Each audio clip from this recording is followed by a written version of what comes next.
할렐루야, 주님의 이름으로 축복합니다. 오늘 사도행전 6장의 말씀이 시작되었습니다. 사도행전 6장은 사람들 간의 불평, 그리고 불평이 이어져서 원망 탓을 하게 되는 갈등이 생겼죠. 저희가 교회 원형이라고 얘기하는 초대교회에도 이런 갈등이 생겼다는 것. 그래서 교회는 완전하지 않습니다. 그러나 중요한 것은 성령 받은 교회, 성령 받은 사람들이 있는 교회는 갈등을 통해서 교회의 본질로, 또 갈등을 넘어서는 하나님이 기쁘시게 하는 선택을 통해서 하나님이 부어주시는 은혜와 또 하나님이 부어주시는 생명의 일들을 감당하게 된다는 것입니다. 그래서 우리에게 소망이 있는 이유는 저희가 완벽한 교회는 없습니다. 그러나 하나님께서 우리를 통해 일하실 것을 기대하게 돼서 너무 감사한 것이죠. 오늘 그 갈등의 원인이 1절에 두 가지가 나타납니다.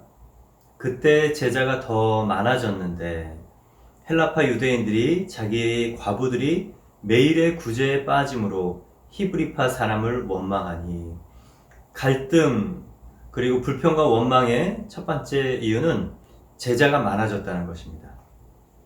예수님의 승천을 본 12 제자가 120명의 사람들과 함께 오순절 마가의 다락방에서 기도하고 있습니다. 그리고 3,000명이 회심하는 교회가 됩니다. 그리고 안진뱅이를 일으키는 그 사건을 통해 설교를 했는데 남자만 5,000명이 되었습니다. 또 사도행전 5장에 보면 믿는 사람들의 수가 남녀가 허다하더라. 갑자기 교회가 대형 교회가 되었어요. 메가처치가 되었습니다. 제자가 많아졌다는 것. 그 앞에 표현은 믿는 자가 많아졌다라는 표현인데 지금은 제자라는 표현을 씁니다. 그래서 믿는 자라는 정의는 예수님의 제자라는 것입니다. 목사님 저 믿어요. 그럴 때 그 믿음이란 목사님 저는 예수님 제자가 되기로 결정했습니다. 예수님의 삶의 모습과 목표와 인격과 또 예수님이 하시고자 하는 일을 제가 하기를 원합니다. 그리고 그 일을 배우기로 결정했습니다. 라고 말하는 거예요. 지금은 우리는 성도라는 표현, 또 평신도라는 단어를 쓰지만 성경적인 용어는 믿는 사람들은 제자입니다. 서신서에는 이제 성도라는 이름으로 변화되지만 사도행전에 저 여러분이 정말 첫 번째로 해야 될 일은 제자가 되는 것입니다. 그리고 사도가 되는 것입니다. 그래서 제자로 왔다가 사도로 가라라는 표어가 있지 않습니까? 예수님을 닮고 또 예수님을 닮은 사람이 세상에서 예수님의 일을 나타낸다라는 뜻이죠. 3,000명, 5,000명, 10,000명의 메가처치, 대형교회가 된 것이 갈등. 사람이 많이 모이면 갈등이 시작됩니다. 예수님이 우리 안에 주인 되시기로 결정했지만 이제는 주인 되신 예수님을 따라서 바뀐 주인의 예수님의 그 인격과 또 삶을 나타내는 것이 저에게 시작이 되지만 아직 완전하진 않았어요. 그래서 서로 부딪히고 서로 날카롭게 그런 대각이 될 수도 있습니다. 근데 기쁜 사실은 이거예요. 철을 날카롭게 하는 것처럼 사람이 사람을 통해 하나님께 연단된다는 사실입니다. 여러분, 사람 시험 받을 때 하나님이 나에게 일하시는구나 생각하시길 바랍니다. 두 번째 이유는 헬라파 유대인들이 자기들의 과부들이 매일의 구제에 빠짐으로 히브리파 사람들을 원망했다. 문제의 발단은 헬라파 그 미망인들, 과부들이 그 긍휼 사역 대상에서 빠지게 되는 거였어요. 매일 또 식사를 제공을 했던 것이죠. 구약에는 고아와 과부와 나그네와 또 외국인, 이방인들을 대접하라고 했습니다. 그래서 지금도 열심히 그 일을 하고 있는 것이죠. 문제의 발단은 음식 문제 때문에 생겼는데, 사실은 음식에서 제외된 헬라파 과부의 불평이 원망으로 이어지게 된 사건은 우리 헬라파 사람들에게는, 과부에게는 안 주고 히브리파 과부에게는 음식이 돌아갔다라는 그 표면적인 이유 뒤에는 지역 갈등이 있었던 거예요. 이게 이스라엘 중심의 유대 정통 유대인과 헬레니즘 지역에 살고 있는 그 헬라파 유대인들 간에 보이지 않는 갈등이었어요. 예루살렘 중심으로 이스라엘 사는 유대인들은 나는 정통성이 있는 유대인이야. 그리고 조금 그런 우월감이 있었고, 헬라파 유대인들은 그거에 의해 피해의식이 있었습니다. 멀리 떨어져 사는 것. 성전 중심으로 살아야 되는데 멀리 떨어져 사는 것. 근데 그건 본인이 잘못한 것은 아니죠. 선조부터 그 디아스포라가 되어 있으니까. 근데 헬라파 유대인들은 이제 신흥, 무역 상인들이어서 돈들이 좀 있었어요. 그래, 나는 정통성은 없지만 너희들이 없는 부가 있어. 이 피해의식을 만회해 보려는 그런 재물의 그런 프라이드. 사실은 이 우월감과 열등감이 보이지 않는 사람 속에 있었죠. 그래서요, 성령님께서 그거를 드러내신 거예요. 교회는 그런 거 아니다. 교회는 가난한 자도, 또 부한 자도, 또 관직이 있는 자도, 또 그렇지 않은 평민도, 또 그렇지 않은 이 세리와 죄인과 또 창녀와, 그리고 정말 우리가 무시할 만한 사회적인 사람들도 이곳에 와서 한 영혼으로 서로가 존중받는 것이다. 존중받지 않아도 될 이유가 없는 사람은 없다라는 것을 성경은 말씀해 주시는 것입니다. 그래서 이 지역 갈등이 표면화돼서 먹는 문제로 나타난 것이죠. 여러분, 이런 일이 나타날 때 가장 빠르고 손쉬운 해결은요, 구제사역 안 하는 겁니다. 포기하면 돼요. 사람과의 갈등이 있을 때 여러분 어떻게 하십니까?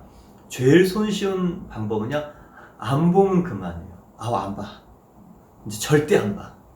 그런데 사도행전적 교회가 우리에게 주시는 모습은 포기하지 마라. 사람 포기하지 마라.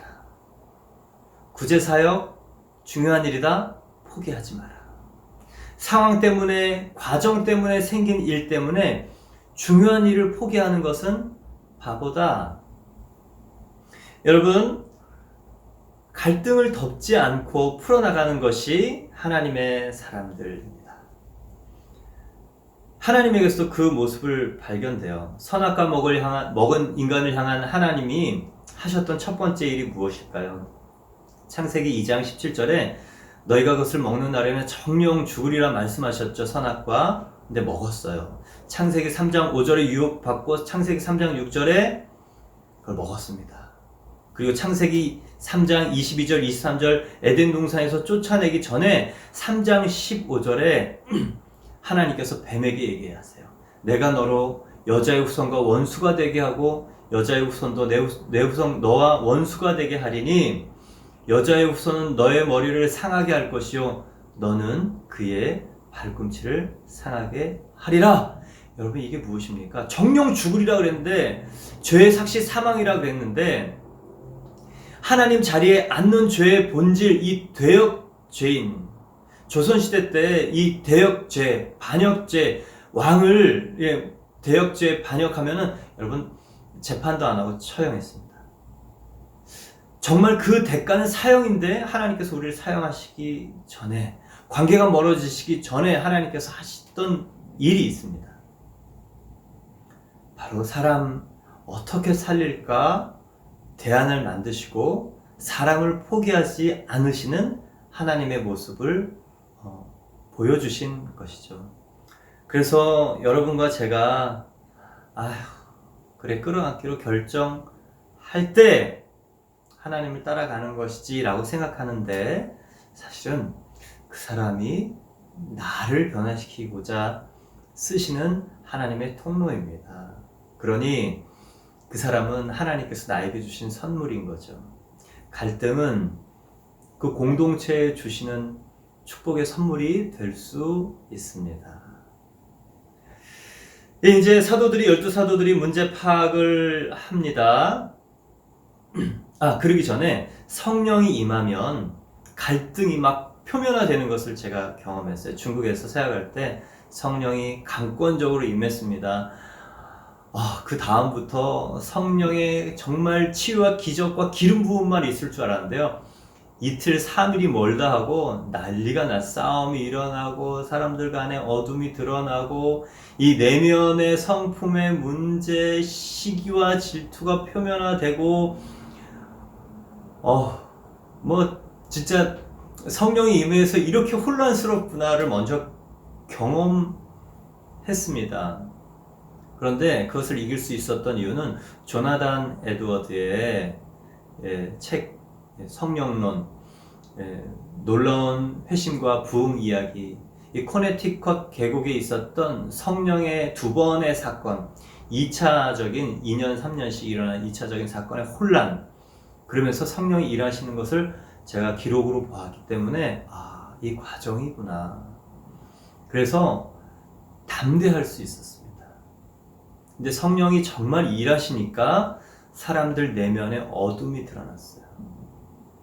어떻게 저 믿는 사람 안에서 저런 어둠이 나올까?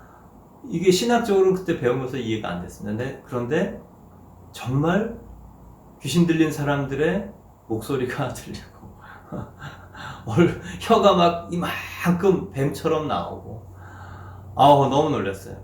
그리고 사람들 안에 그 뾰족뾰족한 마음들이 나오고 그 시기와 질투들이 막 교회를 어지럽히고, 그런데 그게 드러나면 축복인 것을 알아야 돼요. 지금 교회는요 젠틀해요. 그러니까 목사도 성도들에게 젠틀하게 합니다. 그 얘기는 뭐냐면요, 여기까지만 오세요. 성도들 목사님들에게 젠틀하게 합니다. 목사님 여기까지만 하세요. 그러니 인격적인 관계가 아니고 표면적인 관계인 거죠. 표면적인 관계에서 하나님의 일하심을 보기는 좀 어렵습니다. 근데 성령은요 그거 허물어버린 거예요. 확 허물어버린 거예요. 드러나게 한 거예요. 그래서 드러날 때는 감사하십시오. 그리고 인정하십시오. 그리고 주님 주권대로 일하십시오 라고 내어드리십시오. 요즘 큐티를 보면 어떤 분은 1년 전, 2년 전 큐티랑 별반 다르지 않은 그 얄팍한 깊이. 목사님 그거 쓰기도 얼마나 어려운데 그런 얄팍하다는 표현을 쓰세요. 근데 큐티의 내용이 바뀌는 게 성숙이에요. 머릿속에서 아는 내용을 썼다가 자기 얘기, 자기 사연에서 정말 자기를 통해서 성령의 이야기, 예수님이 주인 되어셔가는 과정의 이야기. 그래서 이렇게 큐티를 보면 지금 어디 가고 있구나. 이분은 참 빨리빨리 자기 부인을 하는구나. 이분은 정말 하나님께서 급히 일하시는구나. 어떤 분은 아는 건 많이 썼는데 아직도 이러고 있나. 그런 마음도 사실 들 때가 있어요. 그렇지만 하나님 나를 변화시켜 주세요. 내가 당신의 통로가 되길 원합니다. 하나님께서는 사람이라는 이 깨어진 그릇을 통하여 다른 사람을 살리시는데 내가 바로 그런 사람이 하나님 새로 빚으셔서 사용하여 주십시오 라고 할 때, 여러분 하나님께서 우리를 놓지 않으시고 새롭게 빚으시는 것이죠. 그러니 여러분 부담, 가리고 싶은 거, 부끄러운 거 얘기를 좀 큐티에 쓰시기 바랍니다. 우리 본능이잖아요. 가리고 싶은 거. 근데 요즘 큐티 보면 한 분 한 분 커밍아웃. 정말 솔직하구나. 마음이 촉촉해집니다. 수긍이 갑니다. 귀해 보입니다. 지식은 사람을 그렇게 촉촉하게 만들지 않아요.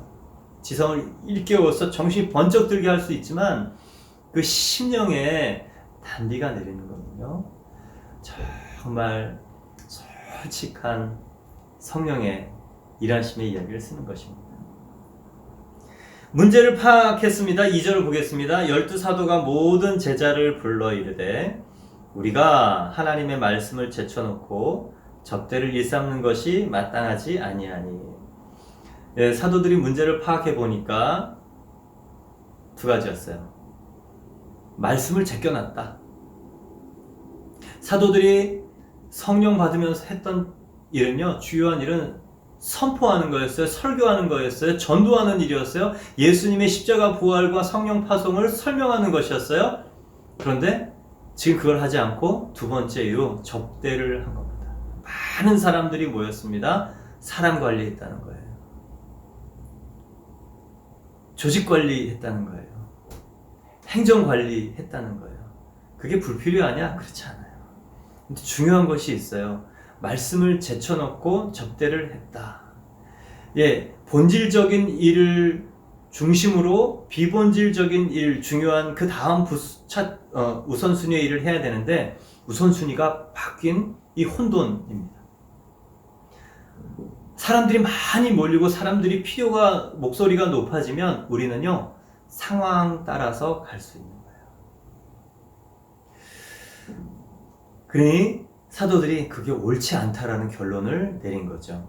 여러분, 우리 일들이 엉키는 이유가 있어요. 말씀 없이 사역할 때입니다. 말씀 없이 행동할 때. 공급 없이 퍼주는 우물은 곧 마르고 메마른 논바닥처럼 쩍쩍 갈라지죠. 세상 사람들은 어떻게 말씀 없이 일도 잘해요. 그런데 그리스도인은 그렇게 일하면 안 됩니다.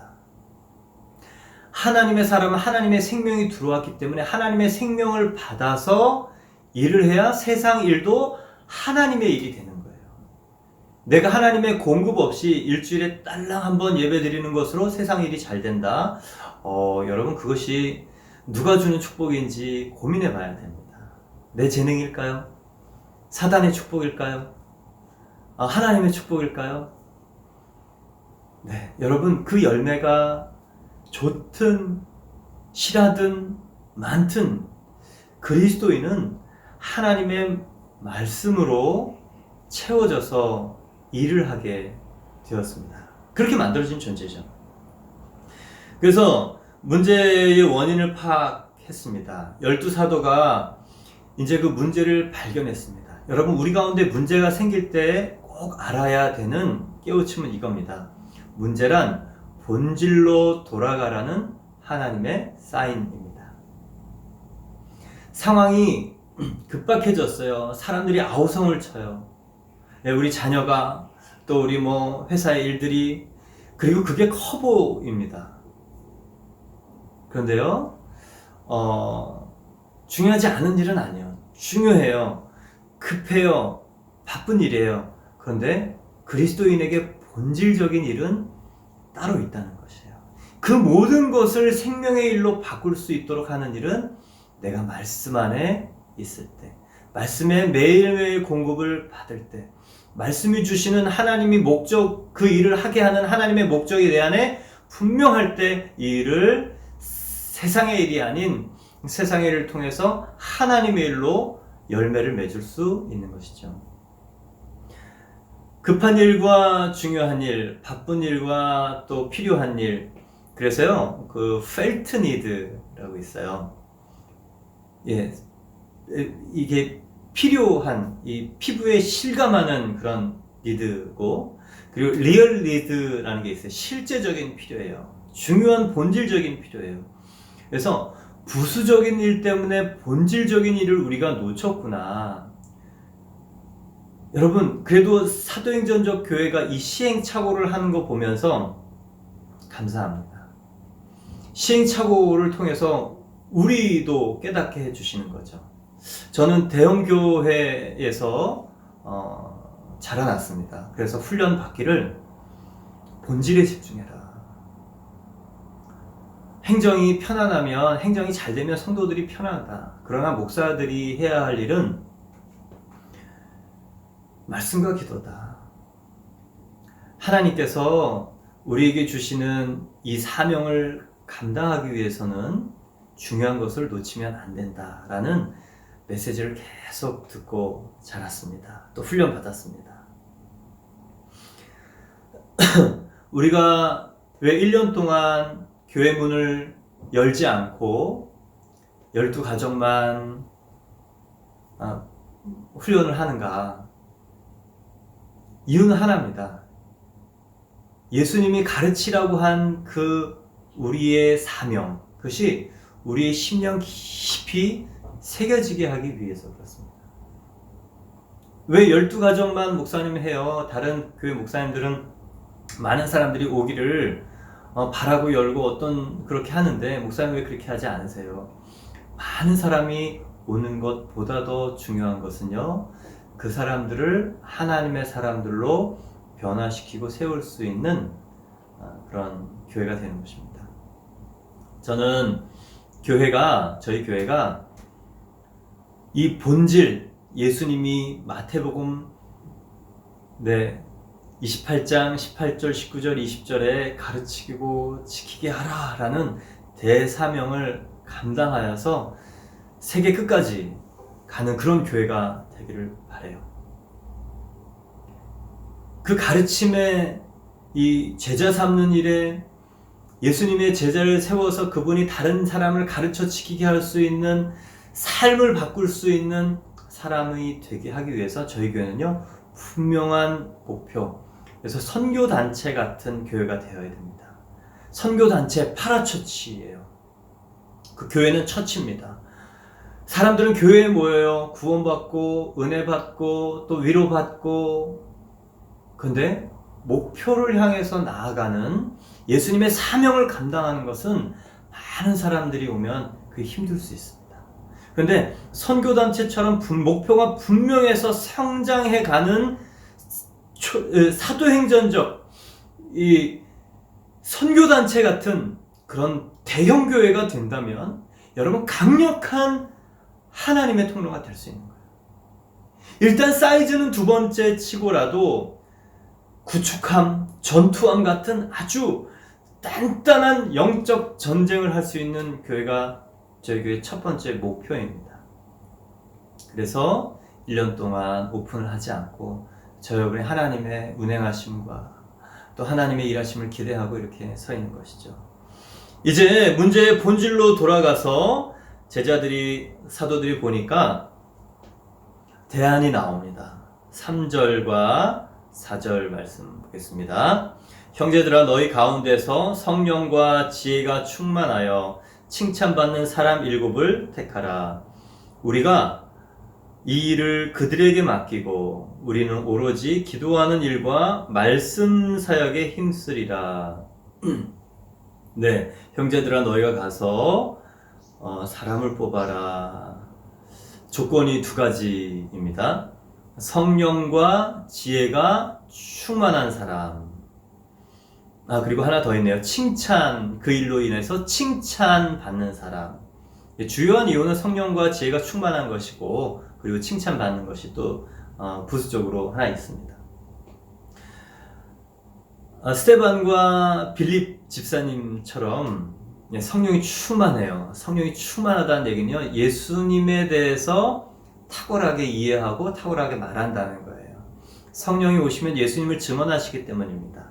그래서 이 스테반이요, 아주 놀랍게 설교를 합니다. 스테반 집사님 왜 순교한지 아세요? 설교가 탁월했기 때문에 그래요. 그 설교를 하면서 그 유대인들의 심령에 예수 그리스도가 들어가니까 못 견디는 거예요. 그래서 어떤 사람은 회개하는 거예요. 그래서 어떤 사람은 그 불편한 얘기 때문에 돌을 든 거예요. 근데 스테반 집사님의 그 성령의 탁월함은요, 설교에만 있지 않았어요. 인격에 있었습니다. 하나님, 저들의 죄를 용서하여 주십시오. 그렇게 성령이 충만했다는 것은요, 뭐 예언을 합니다, 방언을 합니다, 뭐 축사를 합니다. 그게 아니에요. 뭐 환상이 들립니다. 발목신앙이에요. 여러분 거기 머물면 안 됩니다. 예수 그리스도에 대하여 정말 그 사람 눈높이에 탁월하게 설명할 수 있어야 돼요. 그리고 예수 그리스도의 그 인격이 나를 통해서 나타나는 것이죠. 빌립 집사님도 마찬가지였어요. 사마리아 가서 설교를 합니다. 전도자의 역할을 합니다. 예수 그리스도를 설명해 줍니다. 빌립 집사님이 그 이디오피아 내시에게 네가 읽는 것을 아느냐? 쭉 설명해 주는 거죠. 예수님에 대해서. 그리고 안수하고 성령이 임하게 해서 그 이디오피아 내시가 눈이 밝아져서 성령의 충만함으로 갑니다.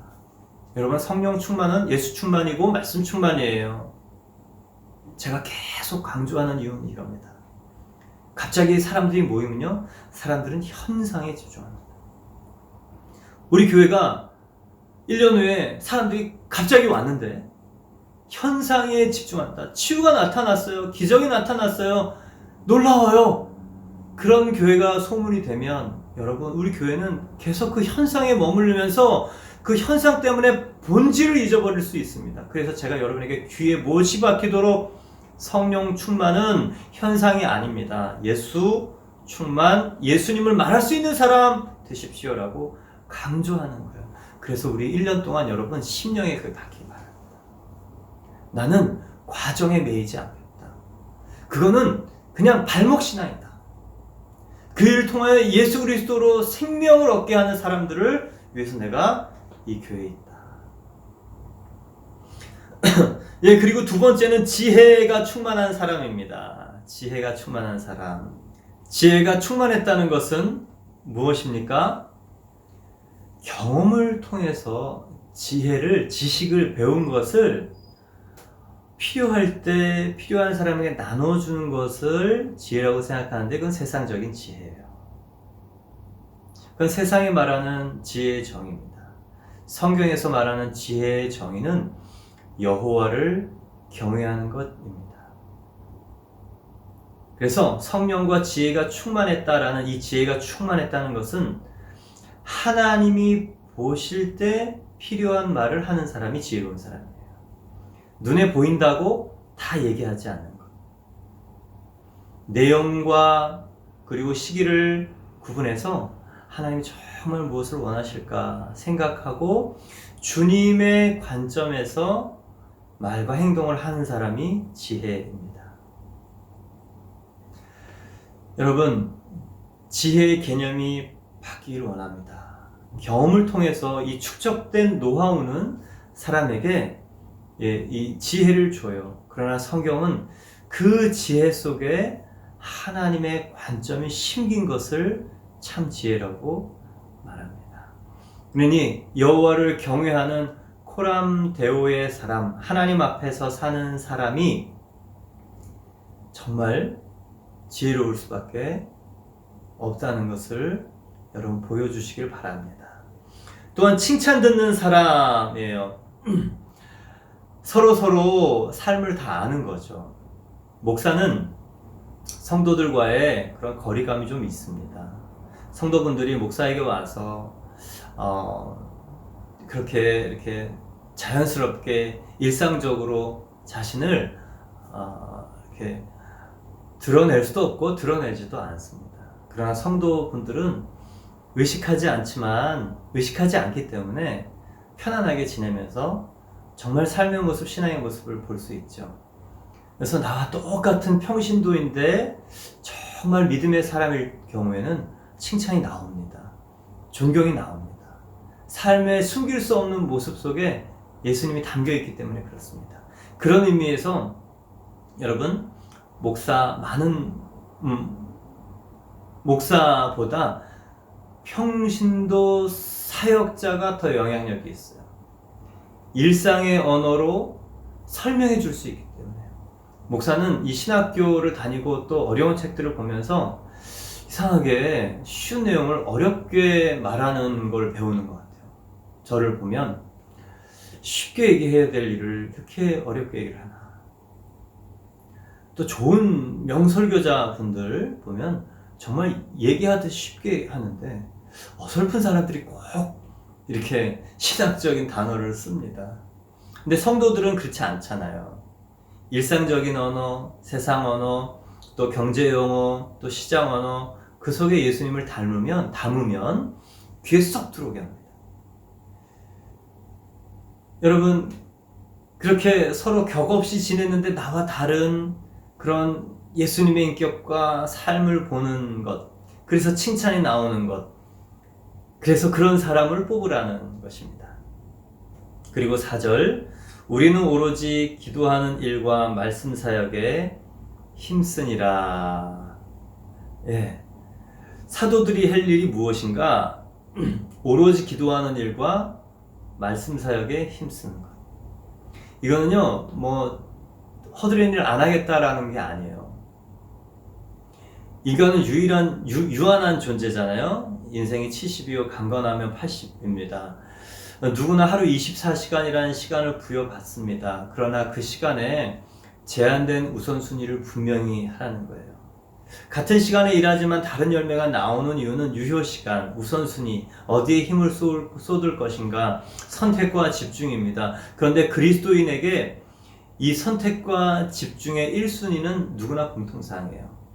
목사님, 여기는 사도분들이 얘기한 거잖아요. 사도분들이 오로지 기도와 말씀 사역에 힘쓰겠다고 얘기했는데 성경에는 에베소 4장 11절 12절 보면 어떤 사람은 목사로, 어떤 사람은 선교사로, 어떤 사람은 복음 전하는 자로, 어떤 사람은 교사로 삼으셨는데 다 다르잖아요. 그리고 성도를 온전케 하며 봉사의 일을 하게 하며 그리스도의 몸을 세우려 하심이라. 은사가 다르고 부르심이 다른데 어떻게 다 사도로 지냅니까? 그렇게 질문하실 수 있는데요. 여러분, 저희가 하고자 하는 일이 돈을 버는 일 아니고, 돈을 버는 일을 통해서, 자녀 양육하는 일을 통해서 만나는 영혼들의 마음의 주인을 바꾸는 일이잖아요. 세상의 통치, 사단의 통치 아래 마귀의 자식이었던 이 존재를 하나님의 다스림, 생명의 다스림, 그리고 하나님의 자녀로 이 주인을 바꾸는 일. 여러분, 이게 기도 없이 말씀 없이 가능합니까? 말씀 없이 한 영혼이 변화될 수 있습니까? 한 영혼을 위해서 말씀을 심고 기도하지 않았는데 그 영혼이 변화될 수 있습니까? 저는 그렇게 될 수 없다고 봅니다. 그래서 저와 여러분이 누구나도 공통적으로 해야 되는 일은 말씀과 기도에 헌신하는 데요. 그런 의미에서 저는 저희 교회가 성장하더라도 많은 전임교역자를 두지 않으려 합니다. 전임교역자를 세우면 행정이 편안해지고 위로와 신방이 많아지고, 그런데 교회의 영적 수준이 서서히 내려앉을 수 있어요. 생명지수가 내려앉을 수 있어요. 저분은 풀타임 헌신자, 풀타임 사역자, 우리는 평신도. 이게 구분이 나뉘어집니다. 저분이 있으니까 나는 그냥 내 주특기를 하면 될 것 같아. 은사가 나눠집니다. 여러분, 그거 왜 교회의 영적 지수가 상향 평준화 되지 않고 하향 평준화 되는가? 그 결정적인 이유는요, 성도분들이 말씀 사역자라는 예수님이 우리에게 주신 본질적인 사명을 놓칠 때 그래요. 가르쳐 지키게 하라 라는 이 제자들에게 주신 사명, 이게 누구에게나 공통적으로 해당되는 일인 것을 잃어버릴 때, 그러면 교회가요, 하향 평준화, 생명지수가 뚝 떨어져서 그냥 조직을 유지해 가는데 에너지를 쓰게 됩니다. 저는 저희 교회는 1년 동안 열심히 훈련하는 이유가 그겁니다. 앞으로 올 분들에게 여러분 모델이 되어 주십시오. 우리 교회는 예외 없이 한 사람 한 사람 복음 전도자가 되어야 된다. 말씀 사역자가 되어야 된다. 복음 사역자가 되어야 된다. 한 영혼을 붙들고 씨름해서 기경하여서 훈련시킬 수 있는 말씀 사역자는 기본이고, 그 일을 누구나 하면서, 그리고 하나님 주신 나에게 주특기 은사를 나는 한다. 여러분, 다른 거 안 해도 됩니다. 교회에서 뭐 밥 안 먹으면 어떻습니까? 교회에서 뭐 다른 거 안 하면 어떻습니까? 근데 안 하면 안 되는 일이 있어요. 그게 뭐냐? 기도하는 일과 말씀 사역에 힘쓰는 일입니다. 오늘 본문은 나눠서 내일 또 하겠습니다. 사랑하는 주와 그리스도 교회 성도 여러분, 말씀 사역자가 되십시다. 복음 사역자가 되십시다. 우리가 본질적인 일을 충실하게 할 때, 이 비본질적인 일도 매몰되어서 그만두는 것이 아니라 정말 생명을 살리는 다른 일들도 구분해서 할 수 있습니다. 그러나 중요한 것, 우리가 1년 동안의 말씀과 기도 안에 하나님께서 우리를 변화시키셔서 세우실 것이라는 믿음으로 주님 앞에 서는 것. 여러분, 말씀 암송하십시오. 그리고 매일 새벽에 꼭 기도하십시오. 기도를 쌓고 말씀을 쌓으면 반드시 영혼의 지진, 영혼의 성령의 임재가 있는 줄 믿습니다. 축복합니다.